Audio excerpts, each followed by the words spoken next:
Hold on. Hello, and welcome. Good evening. My name is Matt, and I'm the host of the Tales of the Whoniverse podcast. And tonight, we're going to be joined this evening that are live in the green room. Firstly, we'll be introducing shortly to our main stage, our in-house resident from Scotland, who we're quite excited to have back on with us once more. It's Aden, the Shetland Hoovian. One second while I let him through the green room. Hello, Aden, and welcome back through the green room here. Hello.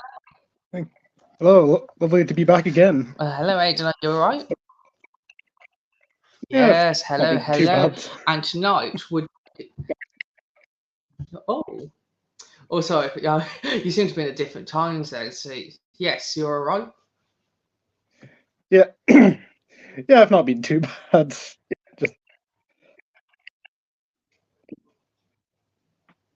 Just cough, isn't it?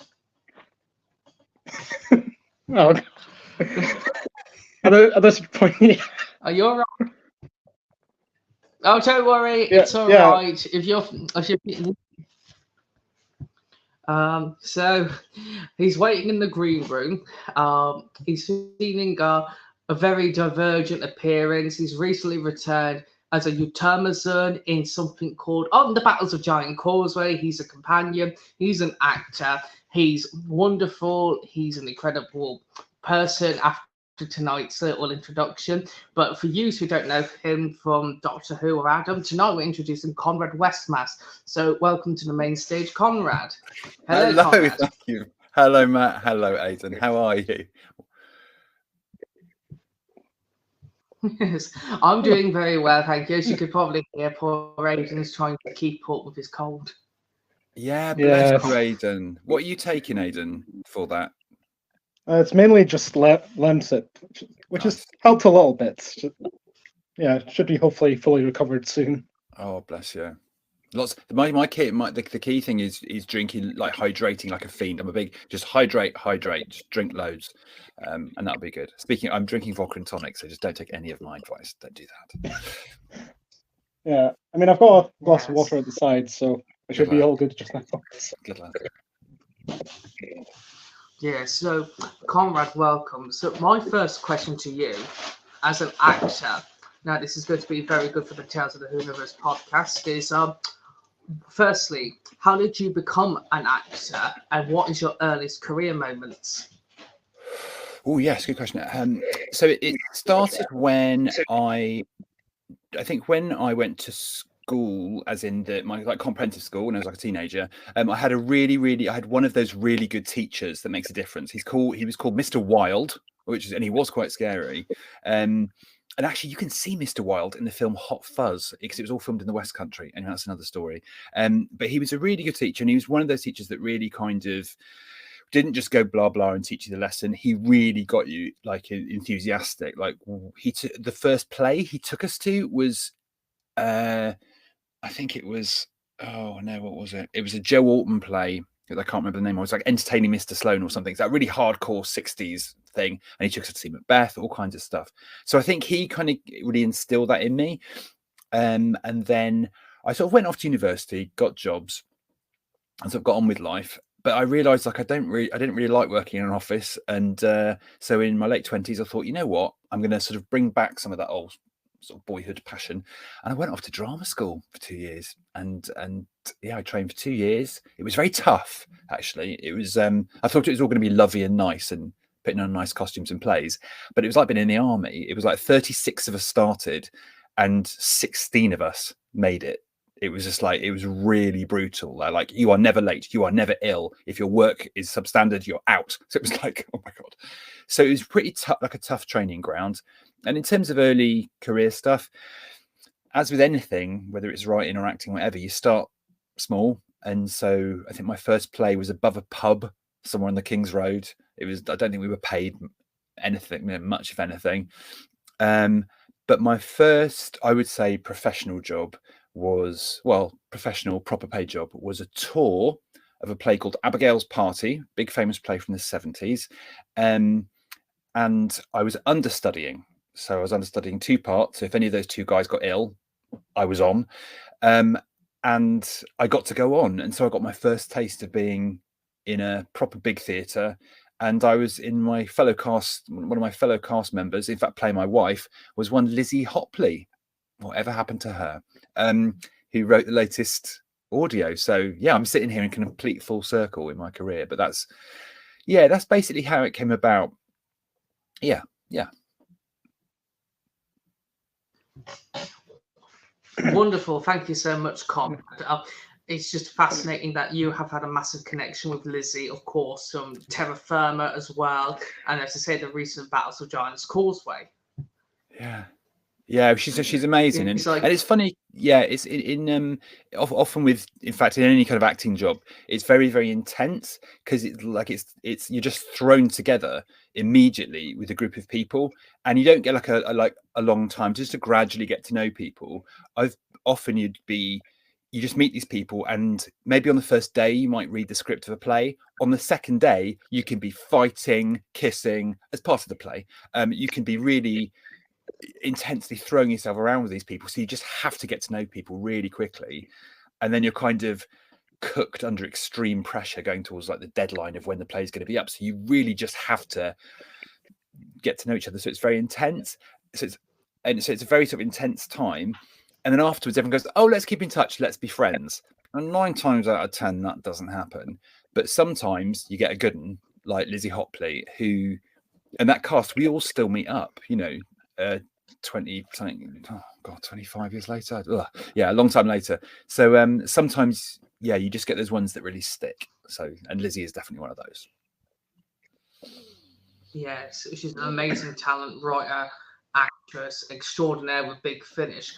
But before we continue with opening up with more Big Finish questions, Aden has one for you next, if that's all right with you, Aden. Okay. Yes, sorry. Oh, bless you, Aden. We've got you. If this is the last podcast we ever do, this is how we'll remember you. Thoughts and prayers. Thank you. Okay. Right. Okay, so is there a role as an actor you wish you could play that you haven't yet played before? Like, be it on stage or on screen or even audio? Wow. That's a really good question. Let me have a moment. Well, I'm going to just have a little sip, and we'll have a think about this, because there was one I got to sort of play it in drama school, and I wish I could have done it. So it was my favorite playwright is Tennessee Williams. He used to write all of these very beautiful, tragic, sort of very Southern America, just very sort of brooding psychodramas. They're just absolutely beautiful. And A Streetcar Named Desire is one of his most famous plays. And I never really wanted a lead part. I never really went. You'd ask a lot of actors this, and they're like, "Oh, I want to be, Batman or the lead part." And I always sort of wanted to be the support part. It's a funny thing. I'm not quite sure how it came about, but I do remember at drama school, the drama teacher, often one of the directors really, just sort of said that I was a good listener or reacting to people rather than being the main guy pushing it. So and in that part, in the film of it, for instance, the lead part is Marlon Brando. It's a huge, charismatic, big leading man part, but he's got this best friend called Mitch who's a bit damaged, a bit shy, a bit on the back foot. And I always like those parts, the ones that react off sort of the main guy. So I know that's a bit obscure. If you haven't seen it or heard of it, I just maybe watch a clip or watch The Streetcar Named Desire. I'm just trying to think if there's anything in audio that I would have liked to have done. I'll get back to you on that one. But yeah. So anything like Dorian Gray, Sherlock, anything like that? Oh, gosh, I don't know those ranges that well. I would tell you what I'd like to do. I'd like to do something on Gallifrey, and I'd like to do something with Narvin. I'd like to come like a character, a sort of rogue Time Lord that goes head to head with Narvin, because Sean Carlson is another wonderful actor I work with, and I would really relish the chance to go head to head with Narvin. So I would say Narvin's evil twin. There you go. That's what I'd like to play. There is a Time Lord that Mark Bonner plays called the Collective. Yes. The 11. So yes. Are the Collective mate. Yes, love it. Oh, come on. Let's get on to Big Finish now. Great question, Aden. Yeah. I think, that would be good. I think something like that. Something. Narvin's worst enemy. Yes. And not just the politics, and Gallifrey was his worst enemy. I mean, politics are all our worst enemies, but no, I'm kidding. Actually, do you know what? I keep forgetting. I did a Gallifrey. In fact, I did two. Someone sort of said, "Oh, you were in Gallifrey." Someone got me to sign an audio. Like they just put the CD in front of me, and I was just like, why are you putting this in? It's very nice, but what do you want me to do with it? And they were like, put your name on it. I was like, why? And he goes, well, you were in it. And I was like, I don't think I was, nice, but I don't think I was in this one. Terribly sorry. He goes, no, you were. And I was like, are we going to have a moment here? Is this going to end in fisticuffs? But apparently, so I was in one that I could remember where I played, he was called Antonin, and he was the son of Mary Tams Romana. But apparently I did a voice for some alien on a sort of, some communication conversation with Lalla Ward, but I think they got me to do it at the end of an episode, like an extra. Oh, Conrad, could you just do an alien voice for a minute? And I'd probably read a few lines, so I did end up in Gallifrey, bizarrely. But yeah, anyway, that was a long rant. But one day, the main featured villain. Oh, hadn't that been nice? Yeah, yeah, getting into villains is good. Yeah, villains is good. So yes, I think the part I really want. I'm now actually going to bring up Big Finish and say, please, can I be Narvin's worst nightmare? Yes, and then Sean's just like, oh, no, my worst nightmare is when I don't get invited to do more of Gallifrey. Yes, come on, Big Finish, sort it out. More Sean Carlson, more Gallifrey. The Time War Room one they're doing at the minute, that's taking ages. They need some more in between. Yeah, come on. We just need every gap filled with Sean Carlson. He's a genius. Yes. Which brings on to the next question for you, Conrad. So I'm aware that potentially when you were younger, you might have been aware of the show. So would have Tom Baker might have been your iteration of the Doctor.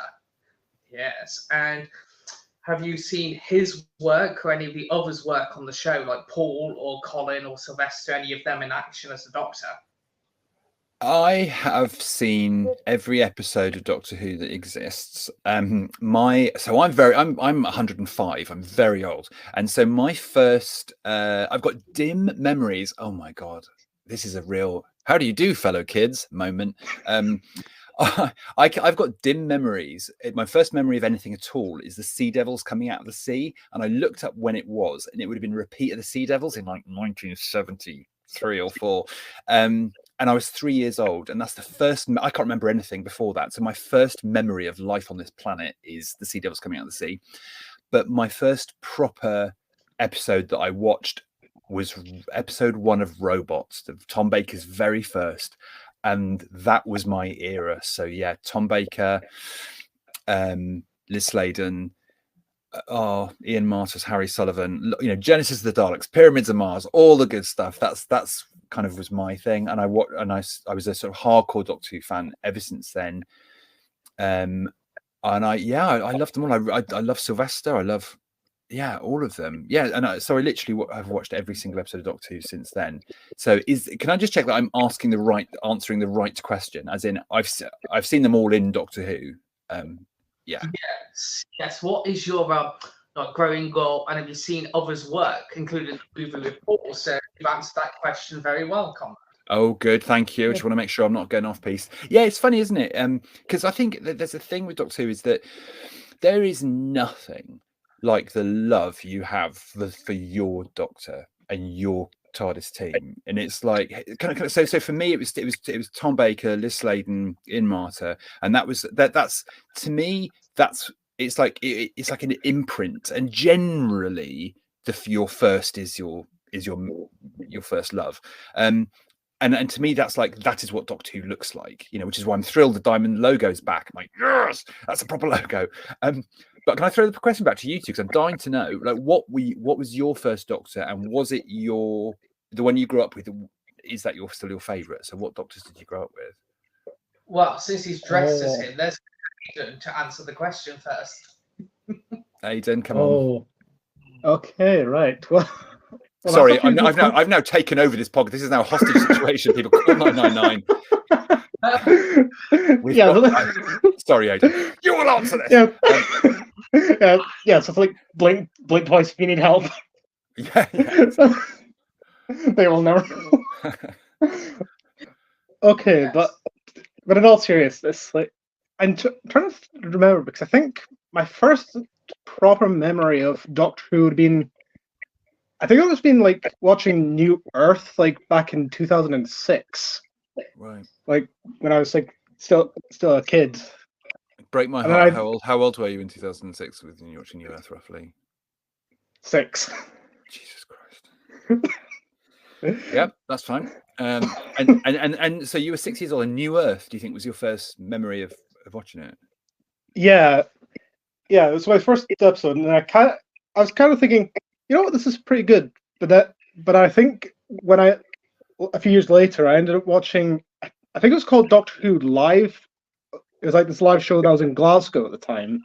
Ah. And I remember me and my dad went to see it live, and I remember being mesmerized by the whole thing. I was like, oh my god, it's like, this is so cool. Why are there so many scarecrows? Yeah. Now, which one was that? Because there was one with like the guy was like Nigel Planer, and he had like a sort of Carnival of Monsters things going on. Or what was it? What was it? That one, or what was it? The live Doctor Yeah, Live? I think that was it, because I think it wasn't it like some sort of like spiritual successor to Carnival of Monsters? Yes, so it was that one. Okay, and they had like live Daleks, Cybermen, Yeah. Scarecrows, and all of that. Yeah. And I how mean, old would you? Sorry. Yeah, sorry, I was going to say like I didn't actually realize that part about it being a spiritual successor to Carnival of Monsters until like maybe like 10 years later. No, but you how old were you when you saw that play? You're like 7 or 8 or something. Yeah, I would have been 10. And so it's wow. So it's I've never heard anyone say that they'd really got into Doctor Who with the live show. That's amazing.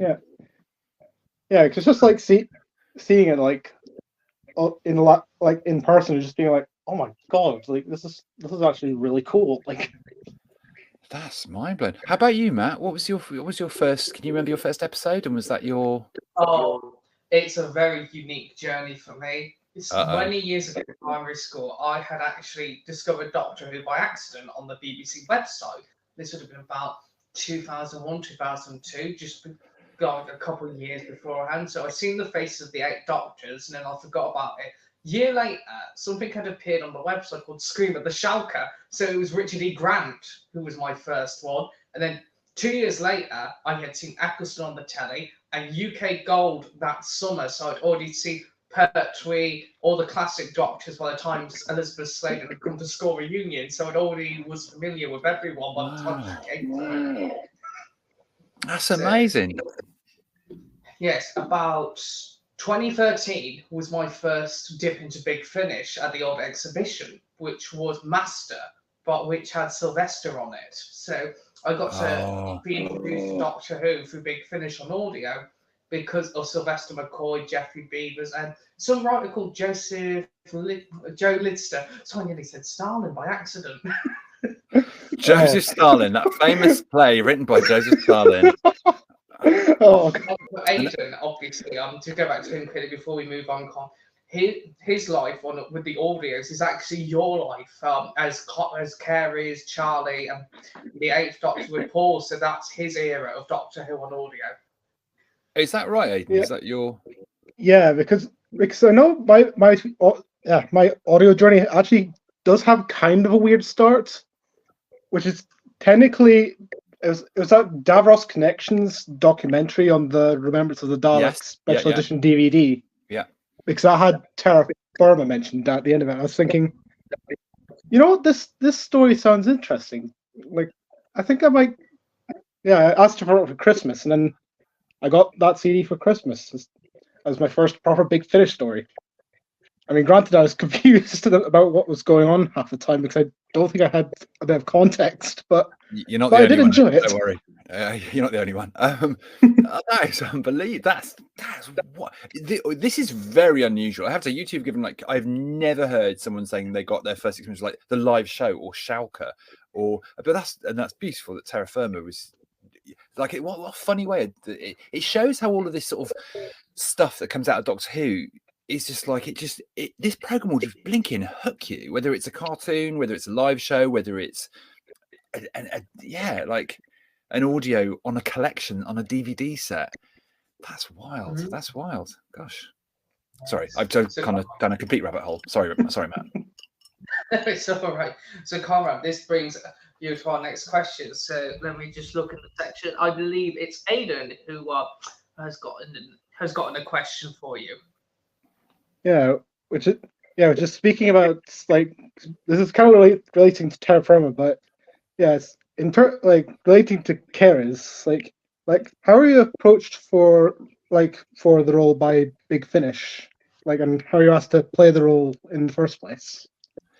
Yeah, so it came about because when you're an actor, you always have to have the day job, which is why people say don't give up the day job. And often with any creative thing, you have to get a little sideline going to, keep the lights on. And so one of my jobs, I worked for Doctor Who magazine for about 6 months. I met Clayton Hickman, who was the then editor, socially, and he said, "Oh, I'm looking for a new editor." And I had experience of doing like licensing and merchandising stuff like that, and I knew Doctor Who inside out, and I was available. And so I worked on Doctor Who magazine for 6 months, but it was in Tunbridge Wells, which is like 2 hours out of London. And I couldn't really it was just too far to keep hopping back to and fro from auditions, and I was getting more acting work. And I think so I had to leave after 6 months. And I think it's a bit of a leaving present. Gary Russell and Clayton Hickman arranged for me to be, and I've been to drama school. I've got, had the credentials to do it, but basically gave me a part, my very first audio part in Omega. You mentioned, the Davros audio earlier. It was part of that series. It was the first one of those, the Villains trilogy before Zagreus. And so I was in Omega with Peter Davison, and it was my first ever audio. But I was like, this is it. I've made it. I'm going to be in Doctor Who for 2 days. And I was like, oh. And so I just really over prepared and just like got director friends and voice actors for voice directors to help me. And I was like, I'm going to give it my best shot. Now, I'd never done audio before, so I just sort of had to make it up a bit. But it went really well. And luckily, because so much of this is down to luck, preparation and luck. Luckily, the character I was playing got possessed by Omega and had to go crazy, had to hold people at gunpoint, had to be kind of terrified that the vision of Omega was coming to him. I had to get my hand lasered off at one point and be in lots of peril. At one point, Gary said, right, we need you to play young Rassilon. So I had to go and do young Rassilon. So the part I was playing just had so many different bits of being possessed, being taken over, all being in peril, going psycho, all this kind of stuff. And it just so happened that the Charlie and Eighth Doctor arc from their first series of audios, there was a bit of a love story going on, culminating in Neverland and Zagreus, where she was like, I love you. And bear in mind, this is before Rose and Billy Piper and all that kind of stuff. So this was brand new territory for a Doctor and companion, for there to be a love story. But that's tricky in Doctor Who. It can't be about a couple in space. That's not nice. So it had to kind of bring an end. So they had to kind of nip that in the bud. And the way they chose to do that was to get in a gooseberry, which is me. So they needed a new male companion to come in. And I think because I'd recently done that part where I'd done all these different things, it acted as a bit of an audition piece. So because they knew that this character had to be sort of, his personality was could be influenced, and generally if you're in Doctor Who, you have to do real extremes of peril, danger, pain, all this kind of stuff. So yeah, Omega, unbeknownst to me, was a little audition piece for Kerry's. So that's and then I got a phone call one day, and it's like, hello, it's Gary here. I was like, hello, what are you doing in the next few months? I was like, none of your business. And he was like, how would you like to be a new companion to Paul McGann? And I was like, just spat out. Actually, I wasn't drinking tea. I drank some tea and then spat it out so I could be shocked. And I was like, yes. And I was it was just wild. And well, the rest, as they say, is history. So yeah, so I got the Yes, before we move on to the next question, me and you actually have connection with Omega, because the main star of that was a lovely lady called Caroline Munro. Yes. Yes. Yes. She's a friend of mine, Caroline. No, get away. Caroline Munro is a friend of yours.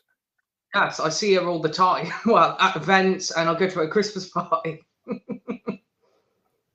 I audio listeners, I've literally I'm agape. My jaw is on the floor. Caroline Munro, that is so cool. You have just made so many people jealous. A lot of my friends are very, very jealous. Hello, Mark McManus from the Track One podcast. Like hardcore James Bond fans, and she's a great beauty. I mean, at the time, I say this because at the time she was hired for being a great beauty in things like Hammer horror films and James Bond.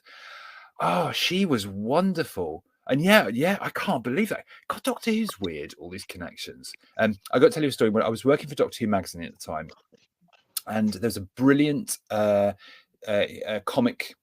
He was writing the comic strip and illustrating the comic strip. He's called Scott Gray. He's on Twitter. If you haven't seen Scott Gray, follow Scott Gray on Twitter. He does the most incredible Doctor Who artwork, and he's done lots of cartoons over the years. He was a huge James Bond fan.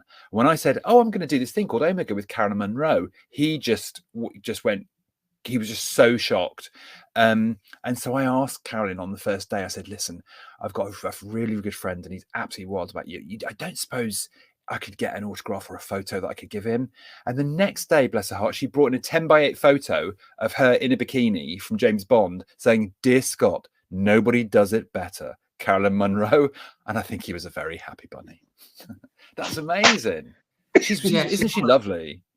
Oh, she's one of the most loveliest people on this planet. She's just continues to travel. She's around, I think she's a bit younger or older than Katie Manning, but they both seem incredibly young when you meet them. Yeah. And she's still very beautiful. And I think she does a lot of things on Talking Pictures TV, which is a TV channel that old people like me watch, so we can watch all black and white things. And she does a lot of stuff for them, doesn't she? Talking about old movies. I think she introduces old movies and stuff. Is that right, Matt? Yeah, she's technically the host of it. Oh, wow. Yeah, she's so cool. Wow, I'm very jealous. That's showbiz, mates. She's got that still soft-spoken voice, but she loves everyone. Got a time of day for everyone. Oh, love that. Oh, fabulous. I'm very, very jealous. To get to go to Caroline Munro's Christmas party. Oh, I'll be on at you to get an invite to that. Oh, lovely. Well, I'll just have to share who organises it. See, this is part of the section of people which might get edited down because obviously it's separate from the Who talk, but obviously some bits will be kept. That's okay. Yeah. Sorry, I'll try and keep on track. But I think I know a lot of my mates would love to hear that. Well, obviously, if it depends on our editor if she thinks it's worth keeping. So good. We'll discuss afterwards. I apologise to editor for all my random tangents. Just basically cut me out. Keep Matt and Aden in here, and you've got podcast gold. Oh, don't worry. Aden just living his best life, being in the presence of his favourite Utermism. Yeah, well, there are many of us. Are there? I don't know. Who knows? We've never met another one. So, my next question to you is a very special question that comes from the place 2013. Did you watch it the night of the Doctor, and what was your reaction to finding out Karen? Yeah, that was a night for all of us, wasn't it? I think when you go back, often when you talk about the anniversary, I think the night of the Doctor is one of the kind of biggest things that we all remember from that. Yeah, I didn't know that was happening. I was walking down the road and I got a text from my very good friend Kenny Smith, who is like big Finnish supremo. Love Kenny Smith. Going Scottish, as all the best Doctor Who people are. Love Kenny. And I just got a text from him saying, "Have you seen it?" And I was like, "Kenny, I need a bit more information. What are you talking about?" He goes, "Have you seen it? Have you seen it?" I was like, "It's not helping." And he goes, "Go home and watch your television now." I was like, "Don't tell me what to do." So I went home and watched my television, and I saw this thing, and I was like, "Okay, Night of the Doctor." I was like, "Oh yeah, 50th anniversary. Oh, cute. Let's put this on." And then when I saw Paul appear himself saying, "I'm the Doctor, but probably not the one you're expecting," I was like everyone else. I was like, "Gum!" I just couldn't believe it. And I love that because I mentioned I'm a big fan of the Tom Baker era. So one of the most exciting things for me is that they were back on Khan with the Sisterhood of Khan and Brain of Morbius. I was like, this is like watching Doctor Who when I was little. I love this. So I was already like high as a kite, and it was absolutely fantastic. I think it's one of Stephen Moffat's best scripts. I really genuinely do. I think having to write something in 6 minutes can really make people be concise, and I think it's fantastic. And yeah, at the end when I was just wrapped of like, oh, he's going to regenerate. Oh my God, he's going to regenerate. And then when he said, I just heard him say Charlie, and I went, and then he listed Kerry's and a load of other random people I've never heard of. And I was just like, it's like the room span. I had one of those sort of moments where I was just like, sorry, did he just say what I thought he said? And it was amazing. And then I looked at my telephone, which had smoke coming out of it because everyone was messaging me. And then, yeah, it was really, really nice. And I've told this story before, but I'm going to tell it again. I went to a Doctor Who magazine party about a couple of weeks later, and I walked in and everyone was like, look at you, you're canon. Everyone kept saying, you're canon, which is very, very weird, but it's fun. But then there were rumours going around because the actor and Doctor Who community is a bit of a rumour mill. And someone said, Paul asked to say the name of all his companions. And I was like, that's interesting. I don't believe you. And there was another rumor of what happened. And I was like, well, Stephen Moffat's over there. I'm going to go and ask him. So I just walked over to the sort of room, tapped him on the shoulder and said, hi, Stephen, love Night of the Doctor. It's absolutely fantastic. He mentioned all of these companions, Big Finish companions, which is amazing because they'd never mentioned Big Finish. And I said, no, I was one of them. And I was like, so why did you do that? Like, how did that come about? And he just said, because we're very nice. Like that. And I was like, okay, thanks for your help, and walked off.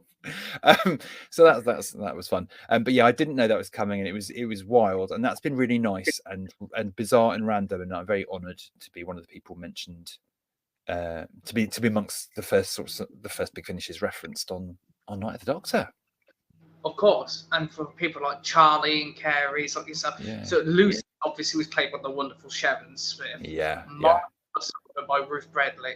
Tams and Nikki Wardley, who is close friends with Catherine Tate, by the way. They're besties, and they've done shows together like the Catherine Tate show. Oh, Yeah. sorry, we're going off on after. That's okay. That's that one again. Yeah, so it's a wonderful experience that you were part of those legacy companions that got named. Oh, I've never been called a legacy companion. I like that. Legacy companion. Ooh, I'm putting that in my Twitter bio. Well, if you've got expanded media, I think it's sorry,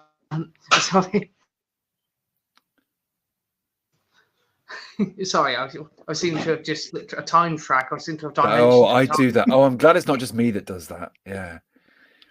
Yeah, so let me go back a second. Rewind. This is composed. Good thing this is going to be edited, so all the beeps and everything will be. I love that. I love the sound. This is the real Doctor Who. This is the sound of Saturday tea time. What are we having for tea over there? What are you having for tea over there, Matt? It's not me. I'm literally here on the ironing board. No. Oh right, okay. I can just hear the sound. I can smell it. So whatever it is he's cooking, that smells delicious. Can I have some? Yes, I think it's a curry. Oh, curry on a Saturday night. Get in. I'm having a pizza. What's Aden having? He's having some tunes, some mentholyptus oil, and a lie down.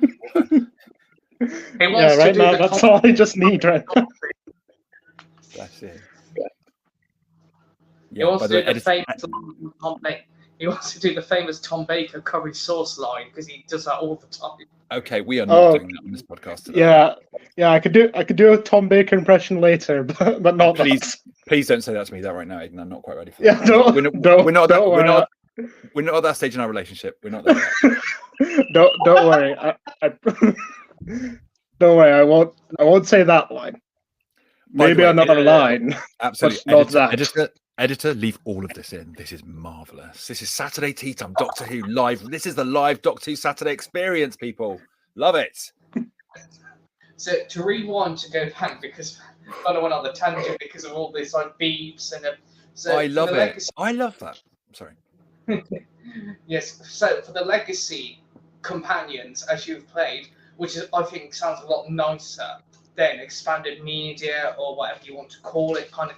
So I think Carey's has made a long-lasting impression as like he was an assassin to begin with, wasn't he? From the Divergent universe, and then he's kind of like a bit of a monk. But to me, I think I've enjoyed the majority of his stories, but I think Battle of Giant Causeway, Terra Firma, Creed of the Cromwell Standards my favourite ones of his. Wow, That's amazing. Yeah, we've all got our little favourites, haven't we? It's interesting. I agree. Like Terra Firma's a favourite, Causeway's a favourite. Love that.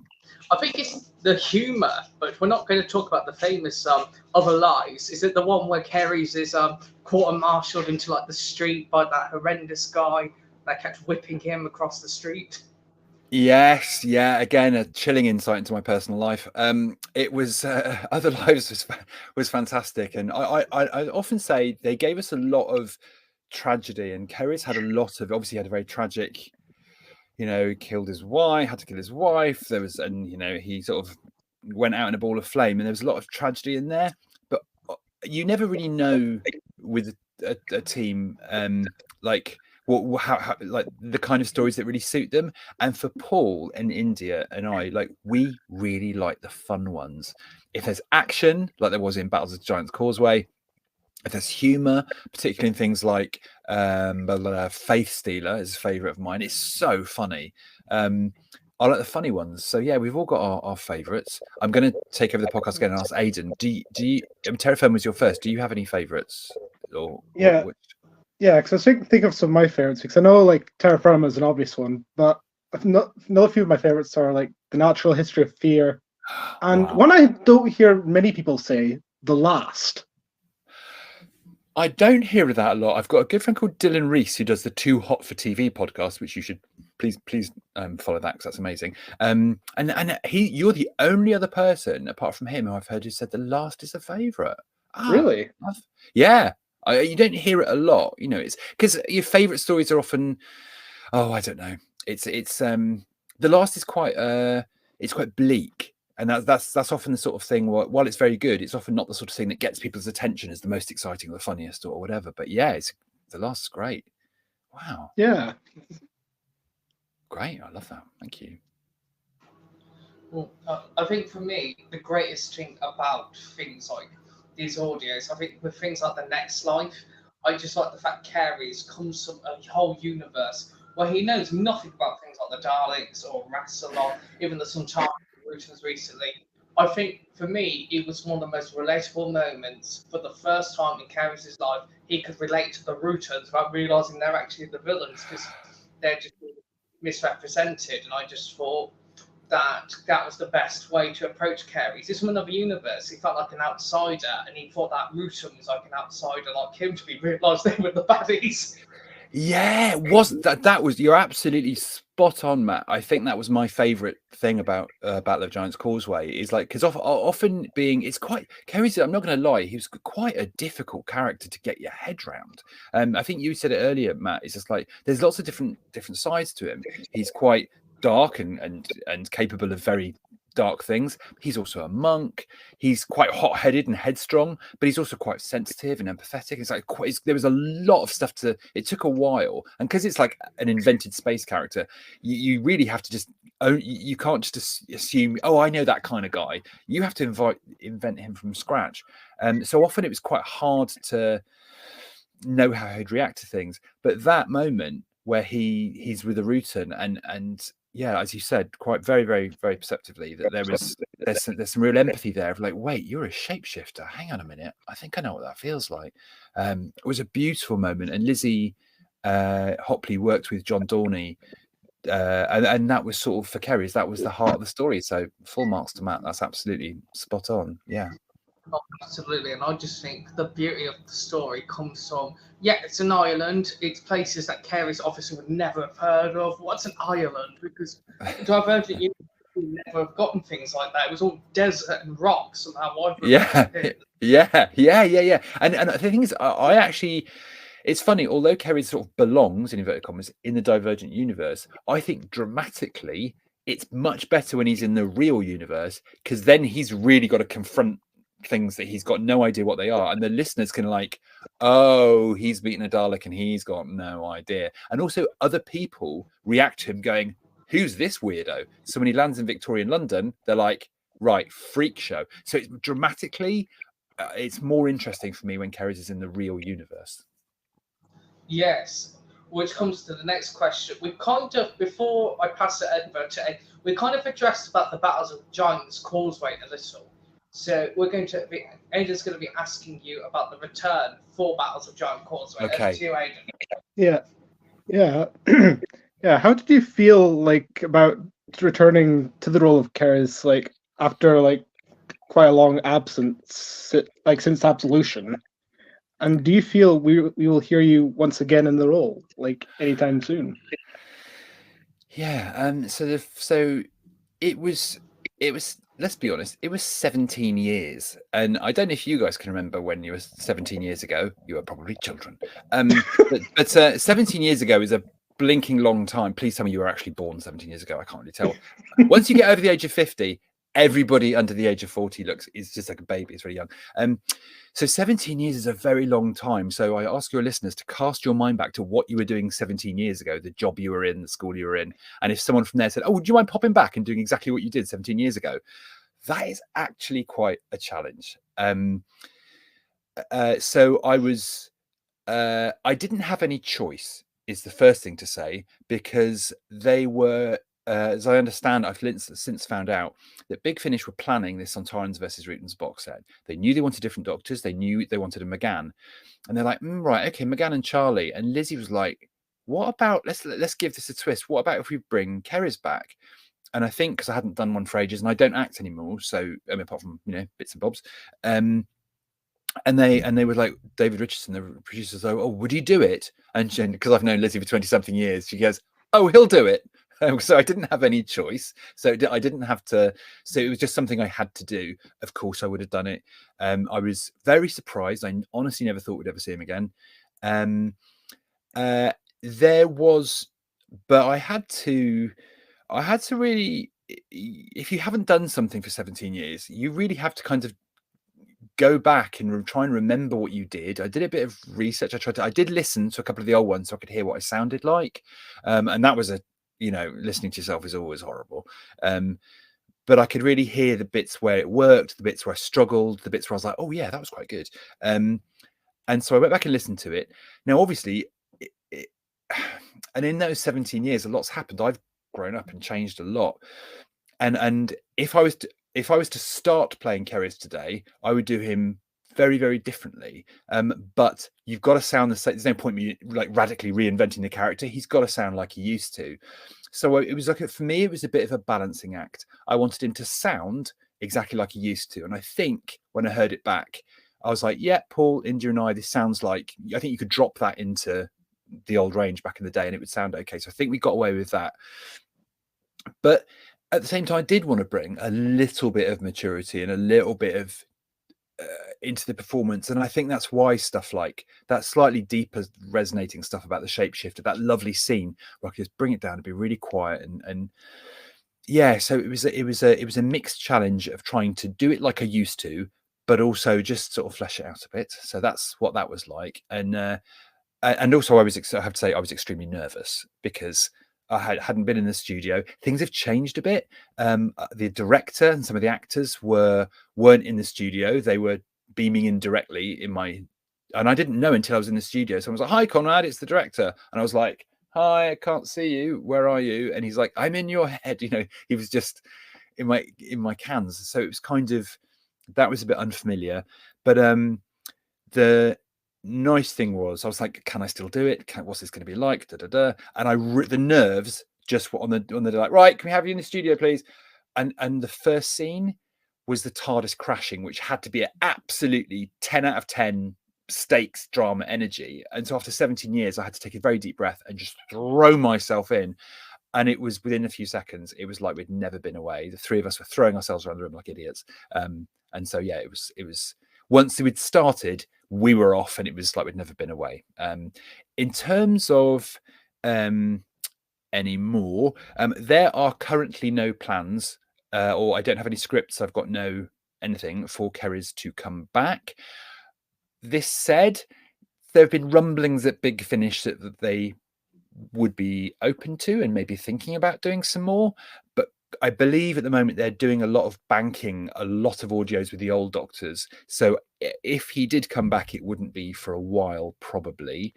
That isn't to say I haven't done other audio stuff. And I'm just going to leave that hanging mysteriously in the air.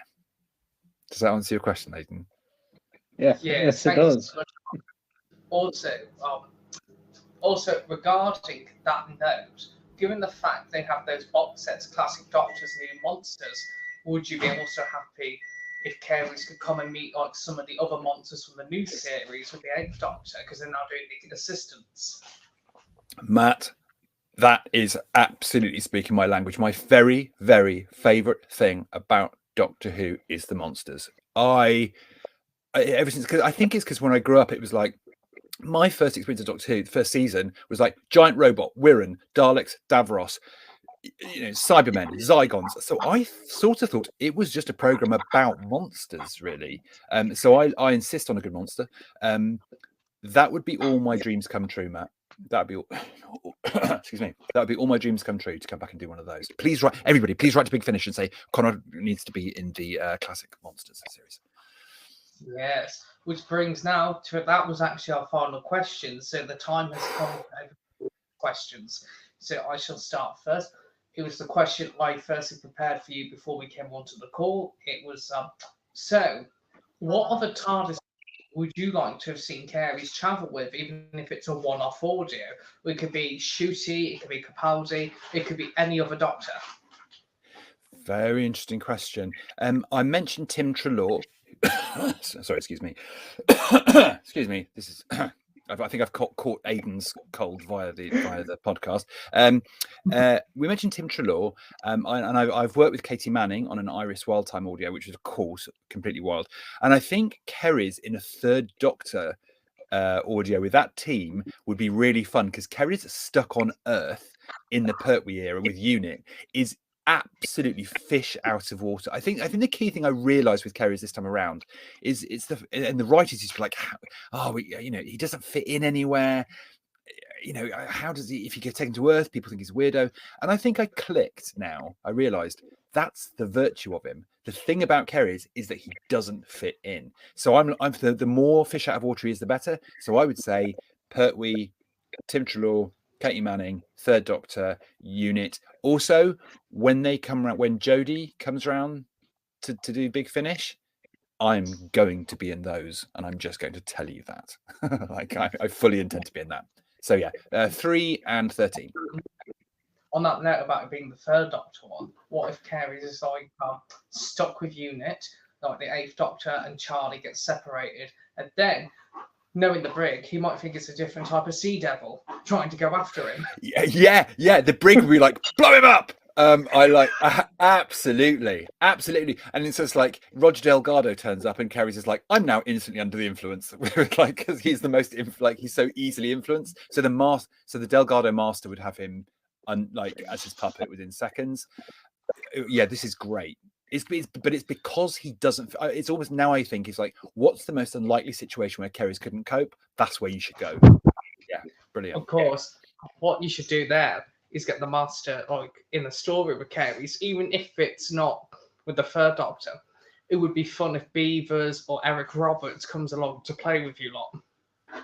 Oh, now everything you're tempting me, Matt, with all this stuff. I mean, I like working with Jeremy Beavers was fantastic. I recently described him as a podcaster. When you hear his voice, particularly on audio, and he's the nicest guy on earth, but this man sounds like the kind of man who sellotapes birdseed to the window so he can watch pigeons peck themselves to death. He sounds terrifying. When he talks, he sounds like he's simultaneously talking to you really softly and gently while slicing your innards open. So Jeremy Beavers is great. Oh, I would love to work with Eric Roberts. And I'd like to work with E.G. as well. I've never met him, but another male McGann companion. Anyway, I'm waffling, but yes, this is great stuff. Big Finish, I hope you're listening. This is good stuff. Yes. Poor Jeffrey, you kept calling Jeremy. Did I call him Jeremy? I'm so sorry. Now he's going to kill me. Now I'm scared. Jeffrey Beavers. Well, wait until Daisy gets a hold of you. Oh, I'm in. Oh no! Now I've Jeffrey Beavers is now. Yeah, Daisy, his daughter. List. Yeah, my days are numbered. I met Daisy's. I've met her over a cocktail. She's lovely. But yes, I'm in trouble now. This is probably the last podcast I'll ever record because Jeffrey Beavers is going to come and kill me. I'm so sorry. Yes, it could be my hearing. It didn't sound anything like Jeffrey for the last 2 minutes. I was like, oh, shall I let him keep going? Yes. I thought that'd be best for that. Yeah, I know. This is why I have to be on audio, because you can cut things out and we go for another take. Oh, there we go. Yes. So, Aden, do you have any bonus questions for Conrad? Yes, I do. I do have one, which is kind of like a question I've had for like a little while, like which is like it was mainly just wondering, like in terms of like acting and stuff like that, like have you like what sort of acting roles and things have you been up to, like between like your last your last story with Big Finish, which I think was Gallifrey Series 4. Okay. And between then and like the Battle of Giants Causeway. Yeah, that's a great question. I think so. When I was an actor, I used to keep a physical file for each job I did, so I could just put the script in there, or put any reviews in there. It's a little sort of memento thing for myself.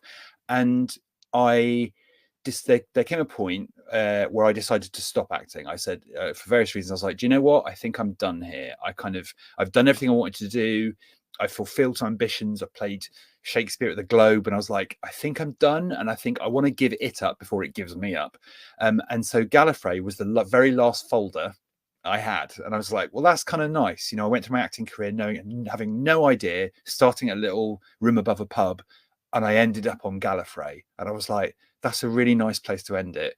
And so I just put that box away, and I put my acting away, and I didn't do any at all until the Battles of Giants Causeway. So the answer is I have done no acting between, because I just stopped acting and went off and did other things.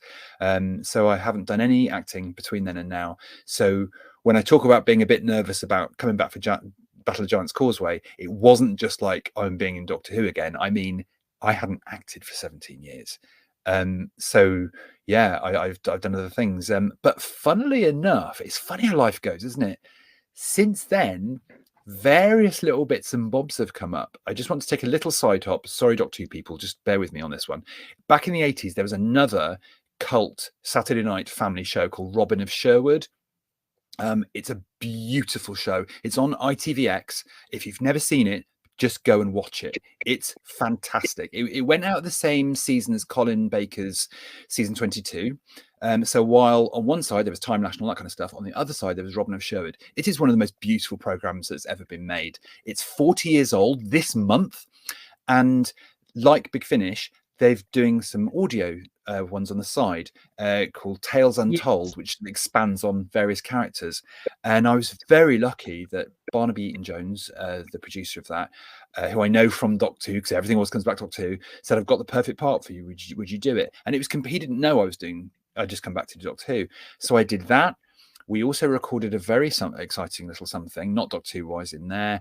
And like I said, there's other audio stuff coming up, and I've been asked to narrate a documentary. And I did nothing but in the last 9 months, last year, because we recorded Battles of Giants Causeway in May 23. In the last year, it's just seemed to have come back. So I am doing whatever comes my way, which is wonderful. So it just seems to have come back. But yeah, in between that time, I didn't do any because I gave it up. But it hasn't given me up, which is really nice. Yes, which is wonderful, isn't it, Conrad? Because yes, I'm aware of AC UK Studios because they used to be Spiteful Puppet, which, funny enough, Caroline Munro's also worked for. Oh yeah, AUK Studios. Yeah, they're an amazing bunch. UK. Yeah, AUK. That's right. Yeah. Yeah, they do all kinds of stuff. And yeah, I didn't know Caroline had worked with that. They do all kinds of stuff, like comedy and yeah. Yes, which we're going to sideline into that just because I don't know if you're aware of their audio that they did, the sequel to The Greatest Show in the Galaxy. Ian, who is hosting Spearhead, Ian Kubayek, is actually in that as an actor for it. Yeah, that's brilliant. Very excited about that. That sounded fantastic. They managed to get Jan Samarco, who played WizKid, and he's somebody else who just stopped acting. He went off to America, and they just didn't know. He came back, and he is going to be at a certain convention coming up with pretty much the whole of the cast of Greatest Shows. So yeah. Yes, which we're going to be sidelining to before we wrap up. But do we have any more bonus questions, Aden? Do you have any more, or was that it for this evening? Yeah, I think that was it for my bonus questions. What about you, Matt?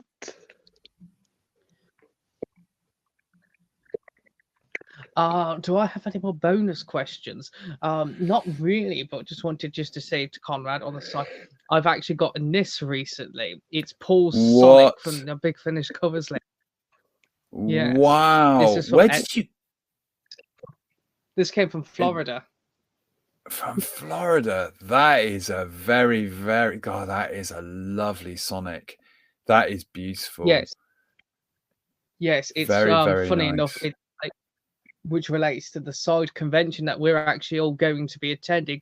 So just before then, before we wrap up, because I've finished my questions, I just want to say thank you so much to everyone for this evening. Firstly, thank you, Aden. I know that you're feeling a bit under the weather, and I'm so very sorry to be dragging you out of bed for this. Well, that's all right. I'm happy to be here. Soldier through Yes, it like a pro. I love that. Yeah, that's the way to do it. Good man. Good man. Yes, I wanted to thank our very special guest this evening for joining us, Utermison man, who's literally on the banner, which he probably didn't realise this evening, or probably didn't know that we've had scrolling for the entire interview. Oh, of like look, it's my name. Westmaas interview, a Divergent chat. So yes, which has been one of the lucky extremes that we've had here on not extremes, extras that we've had here on StreamYard. Oh, thank you so much. This has been extreme, very, very, very fun. I have to say, I was like, now what's this Tales of the Whoniverse thing? And so I watched one of your episodes where I think it was a live chat on a Saturday night, and I was like, oh, okay, this is lively. And Evil Dalek was kicking off, and it was quite the experience. But I love that, and that's what I love about podcasting. I love the liveness. I love all the stuff that goes wrong. I'm not saying anything did go wrong, but it was. Apologies for my choices were made. Choices were made, and opinions were given, and it was definitely a thing that definitely happened, and it was absolutely hilarious. I was like, I didn't know podcasts could be a live, fast comedy. Marvelous. So thank you so much for having me on. I'm fucking thrilled. No, thank you so much, Conrad, for appearing. Would you just mind? Just before we wrap up, would you mind if I just say to you, would you mind just doing an outro? Like, hello, I'm Carries, and you have been watching or listening to Tales of the Whoniverse podcast, if that's all right with you. Absolutely. Do you want me to? So, as like Carries, right? Yeah. Yes, we'll do that. Yeah. Yes, we'll do that at the end because I'm just about to do our final thank yous. So thank you from me. It's a good night from me, and a thank you to everyone. So thank you to Olly, who supplies our wonderful logo, who supplied our title sequence as well. Blue Box Artworks is on Twitter, which we'll be linking at the end of this. We would want to say a massive thank you to all the people that are coming to Spearhead Live. A few of our members who are on the podcast will be there in person to come and meet Mr. Conrad Westmaas and a few of the guests on Wednesday date. Star Wars Day, May the 4th be with you. So it's a good night from me, and I just wanted to say we have a special outro coming up from Conrad Westmaas as Carries reciting for Tales of the Whoniverse. Take it away, Mr. Conrad. Hello, this is Carries, and you've been listening to the Tales of the Whoniverse podcast. Oh, wait, cut just 1 second. Could you just do it one more time, please? I'll do it again. Okay. Is that roughly all right? I'll do it a bit lively. Okay. Yes, that's perfect. Just do it one more time. Okay. Hello, this is Carries, and you've been listening to the Tales of the Whoniverse podcast. Oh, thank you so much for that, Conrad. That's our first shout out, and that will be used on the audio file to promote it if we're transitioning this into audio. Thank you so much. And again, thank you for everyone. We'll be back soon. We are currently restructuring and going to be taking a little holiday because I am unavailable for the next 2 weeks. 1 week because I'm doing the Capitol in Birmingham for DWAS. next week, and then the week after is part of my 28th birthday celebration is coming to Evesham. Yes. Oh, that's going to be good. Yes, because I was born on May the 1st, so I'm basically, it's my birthday treat coming back for for Evesham. Well, the whole convention is being put on, but it's basically one big birthday party for you, basically. Oh yes, it was last year with lovely Katie as well, because obviously she was there last year and a few others. So, it's a pleasure, Conrad. And would you be back again? Absolutely, yeah. Just I'm up for all of that. Whether it's a live Saturday night chaos party or whether it's an interview or whatever, I will. Yeah. And who knows what comes up in the future? So the answer is yes. Thank you so much for having me on. I really, really appreciate it, guys. And it's a great podcast. It's a lot of fun. I'm learning a lot about young people. So congratulations on the podcast, guys. It's fantastic. And it looks great. There's titles. A title sequence is looking lovely. It's brilliant. So thank you so much for having me on. Yes, thank you so much. And speaking of titles, about to play the final title sequence of the evening. So good night, everyone, and thank you for joining.